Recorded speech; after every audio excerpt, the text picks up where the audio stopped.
একটা ভূমিকম্প হবে পৃথিবীর পূর্ব দিকে।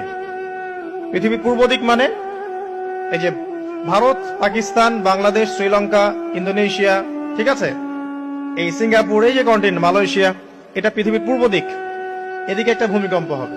তারপরে 7 পৃথিবীর পশ্চিমে একটা ভূমিকম্প হবে। পশ্চিম মানে বোঝেন না?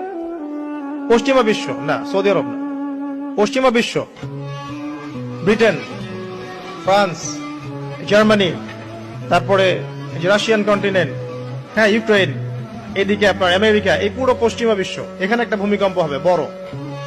এবং এগুলো এমন হবে যেগুলোতে ভূমি মাটিতে ধসে যাবে, মাটিতে ডুবে যাবে। ভূমিকম্প না, ভূমিধস। 8 পৃথিবীর মাঝখানে মধ্যপ্রাচ্যে একটা ভূমিকম্প হবে, যেখানে আমাদের সো কল্ড আমিরুল মুমিনিনরা থাকে, এদের এখানে একটা ভূমিকম্প হবে ইনশাআল্লাহ। আর 9 ইয়েমেন থেকে একটা আগুন বের হবে। ইয়েমেন থেকে একটা আগুন বের হবে, যে আগুন মানুষকে হাসরের মাঠের দিকে তাড়িয়ে নিয়ে আসবে। আরেকটা বলেছেন 10 নম্বর, সূর্য উঠবে পশ্চিম দিক থেকে। সূর্য উঠবে পশ্চিম দিক থেকে, তাহলে আর সময় নাই, পৃথিবীর সময় শেষ।